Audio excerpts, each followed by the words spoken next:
কিয়ামত পর্যন্ত যারা নবীর বিরোধিতা করবে, কিয়ামত পর্যন্ত যারা ইসলামের বিরোধিতা করবে, যারা মুসলিম উম্মার বিরোধিতা করবে, তারাই ধ্বংস হবে। কথা বলেন ঠিক কিনা? তাহলে বোঝা গেল শুধু জানলে হবে না ইসলাম সম্পর্কে, বরং জানতেও হবে, মানতেও হবে। কথা বলেন ঠিক কিনা? ইতিহাসের সিরাতের কিতাবের মধ্যে আসছে হযরত সাদ ইবনে মুআজ রাদিয়াল্লাহু তাআলা আনহু, এক সাহাবী, যিনি আনসার দলের সদস্য ছিলেন, যিনি আনসারী এক গোত্রের নেতা ছিলেন। উনি মদিনায় থাকতেন। ওনার বন্ধু ছিল উমাইয়া ইবনে খালফ, যিনি মক্কার এক গোত্রের নেতা ছিলেন। উমাইয়া ইবনে খালফ যখন মদিনার পথে সিরিয়ার দিকে, শামের দিকে যেতেন, তখন এই সাদ ইবনে মুআজের এখানে মেহমান হইতেন। কারণ আরবের লোকেরা, তারা আমাদের বর্তমান যে সিরিয়া, যেটা কিছুদিন আগে বিজয় লাভ হয়েছে, এই সিরিয়ার এক পাশে সৌদি আরব, আরেক পাশে জর্ডান, আরেক পাশে ইরাক, আরেক পাশে তুরস্ক, আবার আরেকটা পশ্চিম দিকে হলো সমুদ্র। আর বর্তমান যে সিরিয়া, লেবানন এবং ফিলিস্তিন, এই সবগুলো মিলে তৎকালীন সিরিয়া ছিল। তো সেই সিরিয়াতে এই উমাইয়া ইবনে খালফ সহ মক্কার লোকেরা যখন ব্যবসার উদ্দেশ্যে রওনা দিত, তখন এই মদিনার পথ ধরে তারা এখানে যেত। তো এই যাওয়ার পথে উমাইয়া ইবনে খালফ সাদ ইবনে মুআজের এখানে মেহমান হতেন। তো সাদ ইবনে মুআজ এক মুসলমান, রাসূল সাল্লাল্লাহু আলাইহি সাল্লাম মদিনায় যাওয়ার কারণে তিনিও মুসলমান হয়ে গেছেন। তো মুসলমান হয়ে যাওয়ার পরে তার মনের মধ্যে চাইলো যে আমার দোস্ত উমাইয়া ইবনে খালফ, সে তো মক্কায় আছে, তাহলে আমি এই সুযোগে একটু তাওয়াফ করে নিই। এই জন্য আমার ভাইয়েরা, সাদ ইবনে মুআজ রাদিয়াল্লাহু তাআলা আনহু, তিনি উমাইয়া ইবনে খালফের যেই বাড়ি মক্কাতে ছিল, মক্কার উদ্দেশ্যে রওনা হয়ে উমাইয়া ইবনে খালফের বাড়িতে তিনি মেহমান হলেন এবং উমাইয়া ইবনে খালফকে বললেন যে আমাকে যখন সুযোগ হয়, যেই সময় তাওয়াফ মাতাফের মধ্যে ভিড় কম থাকে, লোক সমাগম কম থাকে, ওই সময় তুমি আমাকে তাওয়াফ করার সুযোগ দিও। হযরতে সাদ ইবনে মুআজ রাদিয়াল্লাহু তাআলা আনহুকে উমাইয়া ইবনে খালফ বলল, 10টার সময় আমাদের যেই তাওয়াফের যেই জায়গা, এই জায়গাটার মধ্যে ভিড় কম হয়, এই জায়গাটার মধ্যে সময়টাতে ভিড় কম থাকে, তুমি এই সময়টাতে তাওয়াফ করো। হযরতে সাদ ইবনে মুআজ রাদিয়াল্লাহু তাআলা আনহু তিনি 10টার সময় মক্কার চত্বরে তাওয়াফ করার জন্য চলে গেলেন। সেখানে যাওয়ার পরে বড় মিয়ার লগে দেখা, মক্কার বড় মিয়া আবু জেহেল। কথা বলেন, মক্কার বড় মিয়া আবু জেহেল, আবু জেহেলের সাথে দেখা। আবু জেহেল হযরতে সাদ ইবনে মুআজ রাদিয়াল্লাহু তাআলা আনহুকে দেখে রাগান্বিত হয়ে গেলেন। এই লোকটা তো আমাদের দুশমন, মুহাম্মদ সাল্লাল্লাহু আলাইহি ওয়াসাল্লামের হাতে সে মুসলমান হয়ে গেছে, এই লোকটা কি করে এখানে তাওয়াফ করে? কথা বলেন। এই জন্য সে মক্কাতে খোঁজ খবর লাগাইতেছে যে এই সাদ ইবনে মুআজকে মক্কার মধ্যে জায়গা দিছে কে, সাদ ইবনে মুআজকে মক্কার মধ্যে আশ্রয় দিল কে। এই কথাটা খোঁজ লাগানোর জন্য সে জিজ্ঞাসা করলো। জিজ্ঞাসা করে জানতে পারলো উমাইয়া ইবনে খালফ তাকে জায়গা দিছে। এই জন্য উমাইয়া ইবনে খালফকে কিছু না বলে আবু জেহেল সাদ ইবনে মুআজকে লক্ষ্য করে বললেন, তোমার সাহসটা তো কম না, তুমি মদিনাতে মুসলমান হইছ, আবার এখন মক্কাতে আমাদের ক্ষমতা, আমাদের প্রশাসন, আমাদের দখলে, আমাদের জায়গা, তুমি আবার এসে এখানে তুমি তাওয়াফ করতেছ, তোমার কত বড় সাহস। হযরত সাদ ইবনে মুআজ রাদিয়াল্লাহু তাআলা আনহু বললেন, চুপ হ। আল্লাহু আকবার, চুপ হ। মুসলমান কাউকে ভয় পায় না। কথা বলেন ঠিক কিনা? মুসলমান বাংলাদেশে থাকুক, মুসলমান লন্ডনে থাকুক, মুসলমান আমেরিকায় থাকুক, মুসলমান আফগানিস্তানে থাকুক, কোথাও কাউকে ভয় পায় না। কথা বলেন ঠিক কিনা? বরং মুসলমান যদি জেহাদের নাম নেয়, মুসলমান যদি খেলনার পিস্তল হাতে নিয়েও পোজ দেয়, তাহলে দেশের ভিতরে দেশের প্রতিবেশী রাষ্ট্রে পাতলা পায়খানা শুরু হয়েছে। কথা বলেন। মুসলমান যদি জিহাদি মনোভাব তৈরি হয়, মুসলমানের যুবকের মধ্যে যদি জিহাদের জজবা জাগ্রত হয়, তাহলে পুরো পৃথিবী আজকে মুসলমানদের ক্ষমতা আসতে বাধ্য হবে। কথা বলেন ঠিক কিনা? কিন্তু আজকে মুসলমানের যুবকগুলাকে বিভিন্ন ধরনের গুনাহ, বিভিন্ন ধরনের পাপাচারে লিপ্ত করে আজকে মুসলমানদের যুবকদের নূরকে খতম করে দিছে। কথা বলেন ঠিক কিনা? এই জন্য হযরতে সাদ ইবনে মুআজ রাদিয়াল্লাহু তাআলা আনহু ওনাকে বললেন, আমাকে ধমক দিও না, আমি এখানে দাঁড়ায় বলতেছি, সাবধান হয়ে যাও। উমাইয়া ইবনে খালদ বলতেছে, আমার নেতারাই ধমক দিতেছে। ভাই তুমি আমার মেহমান, ভালো কথা, কিন্তু উনি আমাদের এলাকার নেতা, উনি আমাদের এলাকার সর্দার, তুমি যদি ওনাকে ধমক দাও তাহলে আমার আর কিছু থাকে না, তুমি মেহেরবানি করে চুপ হও। হযরতে সাদ ইবনে মুআজ রাদিয়াল্লাহু তাআলা আনহু বললেন, চুপ হয়ে যাও উমাইয়া, তোমার ব্যাপারে আল্লাহর রাসূল সাল্লাল্লাহু আলাইহি ওয়াসাল্লাম যেই ভবিষ্যৎবাণী করেছেন, সেই ভবিষ্যৎবাণীর জন্য তুমি অপেক্ষা করতে থাকো। উমাইয়া ইবনে খালদ বলে, কি ভবিষ্যৎবাণী করেছেন? আল্লাহর রাসূল সাল্লাল্লাহু আলাইহি সাল্লাম বলেছেন তোমাকে হত্যা করবেন। উমাইয়ার মনের মধ্যে ভয় ঢুকে গেছে, উমাইয়ার অন্তরের মধ্যে ভয় চলে আসছে। উমাইয়া দৌড়ে যায় তার ঘরে চলে গেছে। তার স্ত্রী বলে, কি হয়েছে? আমার দোস্ত সাদ ইবনে মুআজ আমাকে এমন এক কথা বলছে, আমাকে এমন একটা বিষয় বলছে, আমার এই কথার ইয়াকিন আর বিশ্বাস অন্তরের মধ্যে হয়ে গেছে যে নবী মুহাম্মদ যেটা বলেন এটা সত্য হয়। কথা বলেন ঠিক কিনা? এই জন্য ওনার বিবি বলেন, আচ্ছা ঠিক আছে, উনি যখন বলছেন এটা আমারও বিশ্বাস হয়ে গেছে, বাকি কথা হলো তুমি তো এখন মক্কাতে আছো, উনি আছে মদিনায়, তো দুইজনের পার্থক্য প্রায় 450 মক্কা থেকে মদিনায় এত কিলোমিটার বর্তমান যুগের রাস্তা হিসাবে। তখন তো পাহাড় টাহাড় ইত্যাদি এগুলো অতিক্রম করে যেতে হতো, তো সেই জন্য তিনি বললেন দরকার নাই, তুমি মক্কা থেকে বাইর হইবা না। কয় হ্যাঁ ঠিক আছে। কিন্তু আমার ভাইরা, সিরাতের কিতাবের মধ্যে আসছে, যখন বদর যুদ্ধ শুরু হয় তখন আবু জেহেল উমাইয়া ইবনে খালদকে বলে, উমাইয়া তুমি হলে আমাদের এলাকার নেতা, তুমি যদি কর্মীদেরকে নির্দেশ দাও জিহাদের ময়দানে যাওয়ার জন্য, যুদ্ধের ময়দানে যাওয়ার জন্য, আর তুমি যদি নিজে না যাও তাহলে একজনও কর্মী যাবে না। কথা বলেন ঠিক কিনা? কারণ আমাদের বর্তমান যুগের মতো এরকম মোবাইল আসিল না, ক্যামেরা আসিল না। আমাদের বর্তমান যুগের নেতারা হলে মোবাইলে লাইভের মধ্যে বলে দেয়, প্রিয় কর্মী ভাইয়েরা আপনারা মাঠে ময়দানে নাইমা যান, আর এটা বইলা নেতা পালায়া যায়।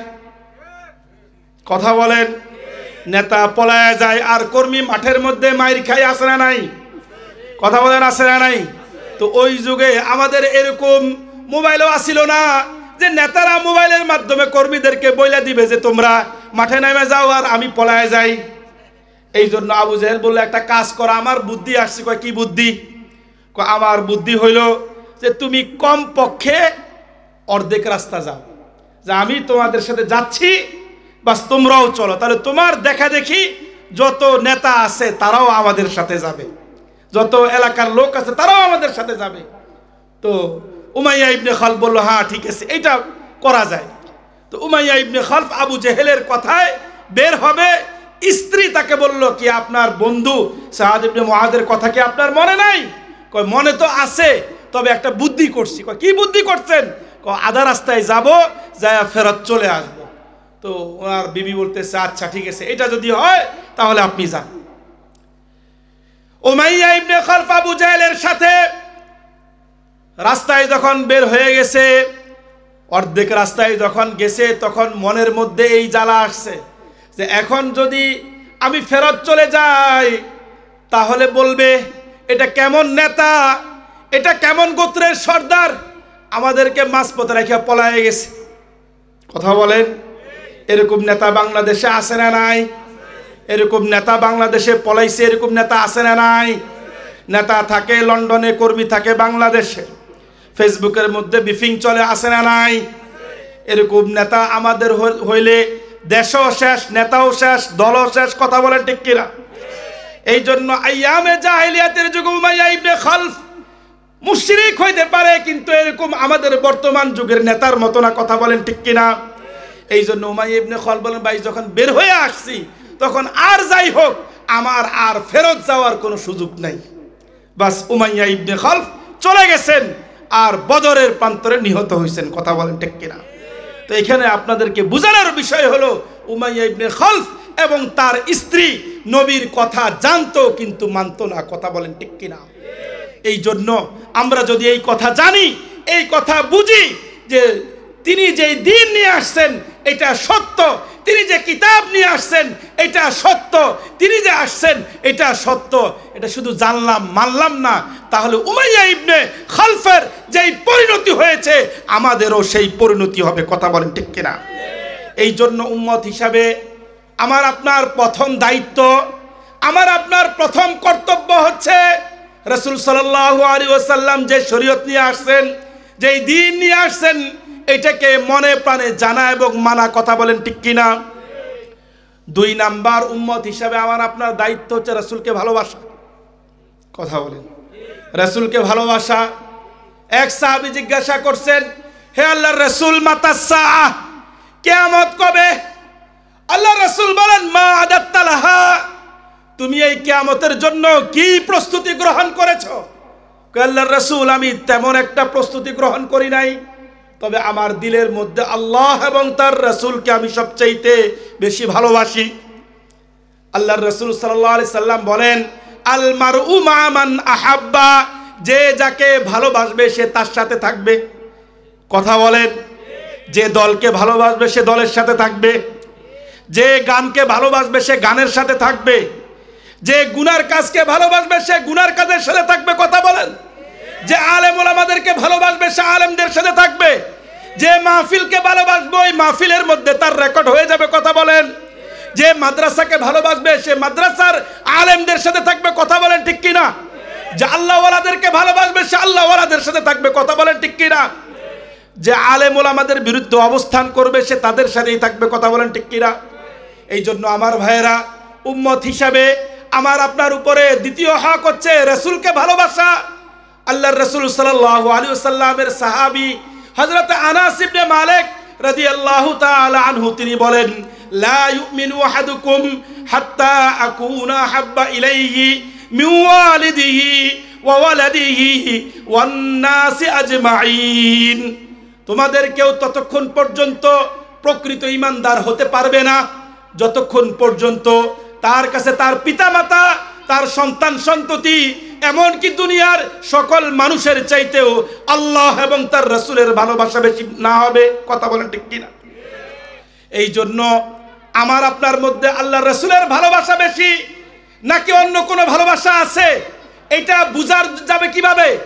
যখন ঈমানের দাবি এবং দুনিয়ার অন্য কোনো ভালোবাসার দাবি দুটো একসাথে একত্রিত হবে, আর ঈমানের ভালোবাসাকে আমরা দিলের মধ্যে ধারণ করে, রাসূলের ভালোবাসাকে আমরা দিলের মধ্যে ধারণ করে দুনিয়ার অন্য অন্য জিনিসের ভালোবাসাকে আমরা পিছনে ফেলে দিতে পারবো, আল্লাহ এবং তার রাসূলের ভালোবাসাকে সামনে নিয়ে আগে বাড়তে পারবো, তখন দেখা যাবে আমি আপনি প্রকৃত ঈমানদার এবং প্রকৃত মুসলমান। কথা বলেন ঠিক কিনা? এই জন্য আমার ভাইয়েরা, বাংলাদেশ হওয়ার পর থেকে নিয়ে এই পর্যন্ত আল্লাহর রাসূল সাল্লাল্লাহু আলাইহি ওয়াসাল্লামের খাতমে নবুয়ত নিয়ে এই দেশে কাদিয়ানীরা ষড়যন্ত্র চক্রান্ত করেছে।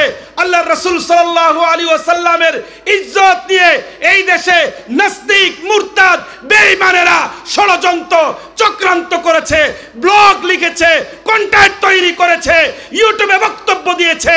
তখন এই দেশের সাধারণ উলামায়ে কেরাম নয়, উলামায়ে দেওবন্দ এই দেশের সাধারণ মুসল্লিদেরকে নিয়ে শাহবাগের বিরুদ্ধে দুর্বার আন্দোলন গড়ে তুলেছে। কথা বলেন কেন? একটাই কারণ, সেটা হলো আল্লাহ এবং তার রাসূলকে সবচাইতে বেশি ভালোবাসেন। কথা বলেন। এই জন্য বর্তমান সময়ে আমরা ক্ষমতার পালাবদল হয়েছে, যারা ক্ষমতার থেকে চলে গেছেন তাদের সাথে আমাদের কোনো দুশ্মনী নাই। কথা বলেন, একটাই দুশ্মনী, সেটা হলো তারা মাঝে মধ্যে আল্লাহ এবং তার রাসূলের পূর্ণ অনুসারী, উলামায়ে কেরাম যে হক কথাগুলো বলছেন, যদিও তাদের কাছে তিতা লাগছে, কিন্তু এই কথাগুলো যদি তারা গ্রহণ করতেন তাহলে তাদের আজকের এই পরিণতি হতো না। কথা বলেন ঠিক কিনা? বরং উলামায়ে কেরাম সত্য কথা বলার কারণে, উলামায়ে কেরাম শুধু আপনাদেরকে নয়, আল্লাহর আযাব, আল্লাহর গজব থেকে প্রিয় মাতৃভূমি বাংলাদেশকে রক্ষা করার জন্য উলামায়ে কেরাম আপনাদেরকে সৎ এবং সুপরামর্শ দিয়েছিলেন। কিন্তু পরিণামে আপনারা সেই শাহবাগীদের সাথে অবস্থান করেছেন, সেই শাহবাগের নাস্তিক মুরতাদদেরকে প্রশ্রয় দিয়েছেন। নবী প্রেমিক, রাসূল প্রেমিক, টেকনাফ থেকে তেতুলিয়া, রূপসা থেকে পাথুরিয়া পর্যন্ত যারা 5ই মে শাপলা চত্বরে শুধু নবীর ভালোবাসায় সেখানে অবস্থান করেছেন, আপনারা তাদেরকে পাখির মতো গুলি করেছেন, তাদেরকে হত্যা করেছেন। সেই পরিণামে আলেমদেরকে জেলে পর্যন্ত আপনারা ভরেছেন, আলেমদের টুটি চেপে ধরেছেন। আপনারা মনে করেছেন এইটাই ক্ষমতাই মনে হয় চিরস্থায়ী।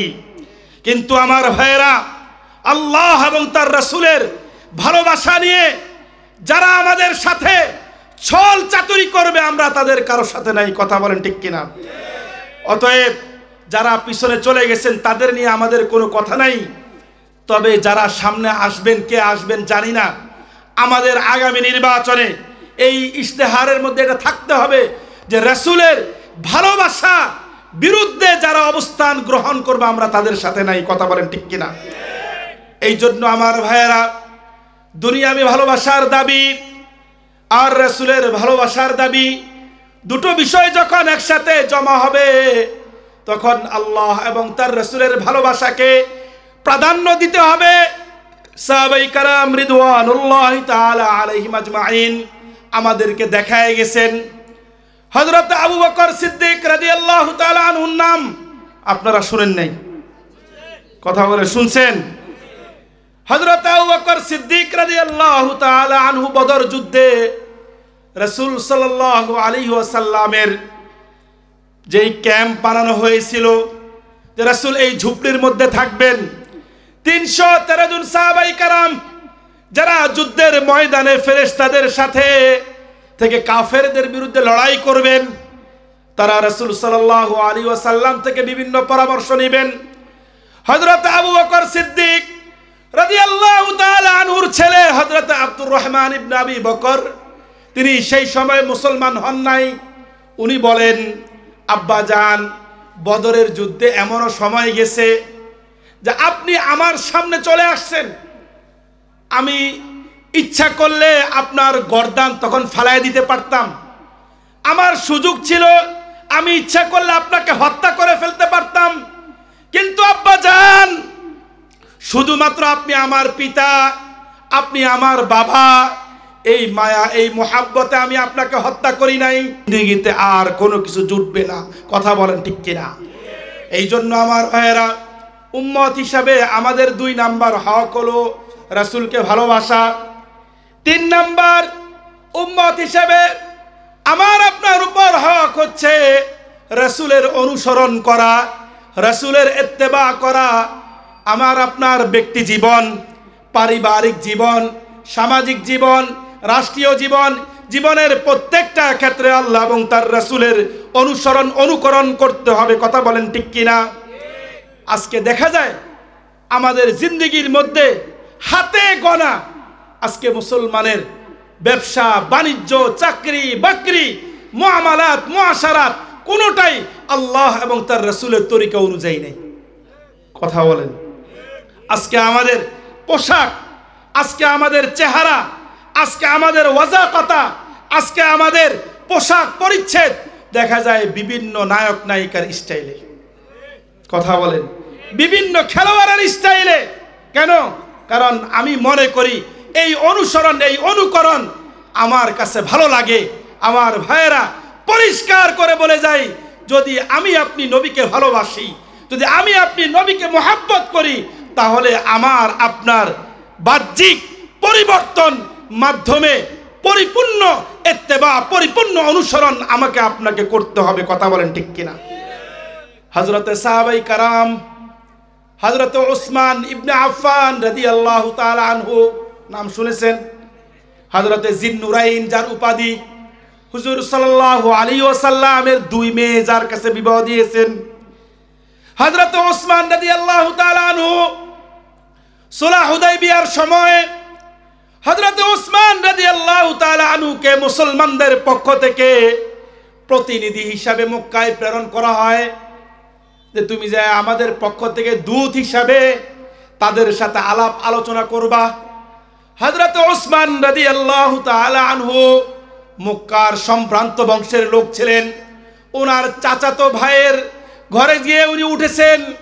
সকালবেলা গোসল করার পরে মক্কার মুশরিকদের সাথে আলোচনা যাওয়ার আগে পোশাক পরেছেন। পোশাক পরার পরে এই যে পায়ের গিরা, এইটার উপরে উনি পায়জামা পরেছেন। ওনার চাচাতো ভাই ওনাকে বললেন, উসমান, তুমি মদিনায় যাওয়ার পর থেকে দেখা যায় তোমার পোশাকের মধ্যে পরিবর্তন চলে আসছে। উসমান, আমাদের মক্কার লোকেরা তোমাকে ন্যূনতম দাম দিবে না। যদি তোমাদের এই পোশাকটা পায়ের নিচে না থাকে মনে করবে তুমি ফকিন্নি। কথা বলেন। হযরত উসমান রাদিয়াল্লাহু তাআলা আনহু বললেন, আল্লাহর রাসূল সাল্লাল্লাহু আলাইহি ওয়াসাল্লামের সুস্পষ্ট ঘোষণা, মা আসফালা মিনাল কাবাইনি মিন ইজারি ফিন্নার, টাকনুর নিচে যে অংশটা থাকবে এটার কারণে মানুষ জাহান্নামে যাবে। কথা বলেন ঠিক কিনা? এই জন্য আমার ভাইয়েরা, হযরত উসমান ইবনে আফফান রাদিয়াল্লাহু তাআলা আনহু বললেন যে আমি রাসূল সাল্লাল্লাহু আলাইহি ওয়াসাল্লামের জীবন যাবে তবু আমি রাসূলের এই সুন্নতকে ছাড়তে পারবো না। তাহলে বোঝা গেল সাহাবায়ে কেরাম শুধু রাসূলকে ভালোই বাসেন নাই, বরং কিভাবে অনুসরণ করতে হবে সেটাও দেখায় দিয়ে গেছেন। কথা বলেন ঠিক কিনা? শুধু অনুসরণের ঘটনা যদি বলি তাহলে লম্বা ঘটনা বলা যাবে। আমাদের সামনে আমরা শুধু এই তিনটা হক, এক নাম্বার রাসূল যেই দ্বীন নিয়ে আসছেন এটাকে আমার আপনার একমাত্র নাজাতের মাধ্যম, একমাত্র মুক্তির মাধ্যম, এটাকে গ্রহণ করতে হবে। দুই নাম্বার রাসূলকে ভালোবাসতে হবে। তিন নাম্বার রাসূলের অনুসরণ করতে হবে। কথা বলেন ঠিক কিনা? এটাই হলো আজকের এই পুরো আলোচনার সারমর্ম। যদি আমরা রাসূলের অনুসরণ করি আমাকে আপনাকে 7টা পুরস্কার দিবে। কথা বলেন কয়টা? কয়টা? কয়টা? এই পুরস্কারগুলো আমাদের দরকার আছে না নাই? এই পুরস্কারগুলো আমাদের প্রয়োজন আছে না নাই? আছে। 1 নাম্বার পুরস্কার, কুল ইন কুনতুম তুহিব্বুনাল্লাহা ফাত্তাবিউনি ইউহিব্বুকুমুল্লাহ। হে নবী আপনি বলে দেন, কুল ইন কুনতুম তুহিব্বুনাল্লাহ, যদি তোমরা আল্লাহকে ভালোবাসতে চাও, যদি তোমরা আল্লাহর ভালোবাসা পেতে চাও, যদি তোমরা আল্লাহর কাছে প্রিয় হতে চাও, তাহলে আমি নবী মুহাম্মাদের অনুসরণ করো। আর আমি নবী মুহাম্মাদের যদি তোমরা অনুসরণ করো, আমি নবী মুহাম্মাদের যদি তোমরা ইত্তেবা করো, তাহলে প্রথম পুরস্কার হলো ইউহিব্বুকুমুল্লাহ, আল্লাহ তোমাদেরকে ভালোবাসবে। কথা বলেন, কে ভালোবাসবে? কে ভালোবাসবে? আল্লাহ। 1 নাম্বার পুরস্কার। আর আল্লাহ যদি কাউকে ভালোবাসে তাহলে আর কারো ভালোবাসা না হলেও চলবে। কথা বলেন। আমরা যদি প্রেসিডেন্টের ভালোবাসা পেয়ে যাই, প্রধানমন্ত্রীর ভালোবাসা পেয়ে যাই, এমপি সাহেবের ভালোবাসা পেয়ে যাই, কমিশনারের ভালোবাসা পেয়ে যাই, চেয়ারম্যানের ভালোবাসা পেয়ে যাই, ভাইস চেয়ারম্যানের ভালোবাসা পেয়ে যাই, তাহলে আমরা মনে করি ধন্য। তাহলে যেই গোটা কায়নাত, গোটা জগৎ যিনি বানালেন তার ভালোবাসা যদি আমি আপনি পেয়ে যাই তাহলে আমার আপনার জীবনটা ধন্য। কথা বলে ঠিক কিনা? তাহলে উম্মত হিসাবে আমরা যদি রাসূলের হক আদায় করি তাহলে আমার আপনার প্রথম পুরস্কার হচ্ছে আল্লাহর ভালোবাসা। কথা বলে। 2 নাম্বার পুরস্কার, ওয়াগফির লাকুম যুনুবাকুম, কেউ যদি রাসূলের অনুসরণ করে আল্লাহ তাআলা তার গুনাহ মাফ করে দিবেন। কথা বলেন। রাসূলের অনুসরণ আমরা যখন ওযু করি শীতের সময়, একটা ভালোবাসা যে আমরা যদি ওযু করি এই ওযুর দ্বারা আল্লাহ তাআলা আমাদের গুনাহকে মাফ করে দেন। তিরমিজি শরীফের একদম শুরু দিয়ে রাওয়ায়াত, আলা আদুল্লুকুম মা ইয়ামহুল্লাহু বিল খাতায়া ওয়া ইয়ারফাউ বিহিদ দারাজাত ক্বালু বালা ইয়া রাসূলুল্লাহ ক্বালা ইসবাগুল ওযুই আলাল মাকারি। যে আমি কি তোমাদেরকে বলবো না, রাসূল সাল্লাল্লাহু আলাইহি সাল্লাম বলতেছেন যেই আমলের দ্বারা তোমাদের গুনাহ মাফ হবে, যেই আমলের দ্বারা আল্লাহর কাছে তোমাদের সম্মান বৃদ্ধি পাবে, তোমাদের মর্যাদা বৃদ্ধি পাবে। সাহাবায়ে কেরাম বললেন, হে আল্লাহর রাসূল, হ্যাঁ বলেন বলেন বলেন। ইসবাগুল ওযুই আলাল মাকারি, কষ্ট হওয়া সত্ত্বেও ওযুকে পূর্ণতার সাথে করা। কথা বলেন, শীত কাটলে ওযু করতে ভালো লাগে? শীতকালে ওযু করতে ভালো লাগে না কষ্ট লাগে? কষ্ট লাগে। শীতকালে ওযু করতে কষ্ট লাগে। অন্য হাদিসের মধ্যে আসছে আল্লাহ রাসূল সাল্লাল্লাহু আলাইহি ওয়াসাল্লাম বলেন, কিয়ামতের দিন আমার উম্মতরা এইভাবে আসবে যে তাদের ওযুর অঙ্গগুলো চকচক করতে থাকবে। তাহলে যে চায় মানিস্তাতা মিনকুম আইয়ুতিলা গুররাতাহু, যে চায় তার এই ওযুর অঙ্গগুলো চকচক করুক, সে যেন বেশি বেশি করে ওযু করে। কথা বলেন। তাহলে একটা ওযুর আমল এইটা যদি আমি আপনি করতে থাকি, শুধু এইটা নয়, এই যে ওযু করলাম, ওযু করার পরে বাসার থেকে মসজিদের উদ্দেশ্যে আমি আপনি যদি বের হই, প্রত্যেকটা কদমে কদমে আল্লাহ তাআলা সগীরা গুনাহ মাফ করতে থাকবে। প্রত্যেকটা কদমে কদমে আল্লাহ তাআলা নেকি দিতে থাকবেন। তাহলে সুন্নতের অনুসরণ করলে লাভ না লস? কথা বলেন, লাভ না লস? লাভ না লস? লাভ। তাহলে আমরা সবাই সুন্নতের অনুসরণ করতে রাজি আছি তো ইনশাআল্লাহ? তাহলে আমাদের 2 নাম্বার পুরস্কার হচ্ছে আল্লাহর পক্ষ থেকে গুনাহ মাফ হয়ে যাওয়া। 3 নাম্বার পুরস্কার হাদিসের মধ্যে আসছে, মান হাফিজা সুন্নতি আকরামাহুল্লাহু বিআরবা'i খিসালিন, যে ব্যক্তি আমার সুন্নতের হেফাজত করবে, আল্লাহ তাআলা এই হাদিসের মধ্যে 4টা পুরস্কারের কথা বলছেন। আগে কোরআনের আয়াতের মধ্যে 2টা পুরস্কারের কথা বলছেন, আর এই হাদিসের মধ্যে আরো 4টার কথা বলছেন। 4 আর 2 হলো 6টা। 1 নাম্বার 3 নাম্বার, আগে 2টা মিলাইলে এই 3 নাম্বার হলো আল মুহাব্বাতু ফি কুলুবিল বারারা। রাসূলের যে অনুসরণ করবে, এই অনুসরণকারী ব্যক্তির মুহাব্বত আল্লাহ ওয়ালাদের দিলের মধ্যে ঢেলে দিবেন। কথা বলেন। আপনারা আলেম ওলামারা আসে, বুজুর্গানে দিন আসলে আপনারা জমা হয়ে যান না ভাই? আলেমদের চেহারার দিকে তাকাইলে নিজের মনের মধ্যে প্রশান্তি লাগে। কথা বলেন। নিজের মনের মধ্যে ভাল লাগে। মানুষটা দেখতে কালো, কিন্তু তার কথা শুনলে, তার পাশে যায় বসলে অন্তরের মধ্যে প্রশান্তি হয় কিনা? কেন?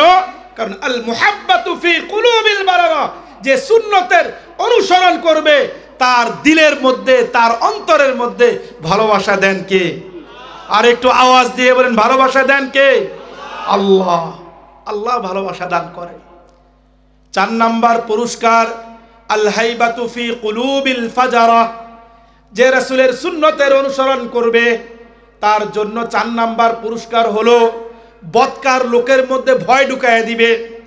আমাদের শেখুল ইসলাম আল্লামা আহমদ শফি রহমতুল্লাহি আলাইহি, জুনায়েদ বাবু নগরী রহমতুল্লাহি আলাইহি এবং শেখুল হাদিস আল্লামা আজিজুল আকসাব রহমতুল্লাহি আলাইহি, এই সকল বুজুর্গানে দিনকে দেখলে মানুষের অন্তরের মধ্যে ভয় তৈরি হয়ে যেত। কথা বলেন। তো ওনারা অস্ত্র নিয়ে হাঁটতেন? কথা বলেন। ওনারা অস্ত্র নিয়ে হাঁটতেন না।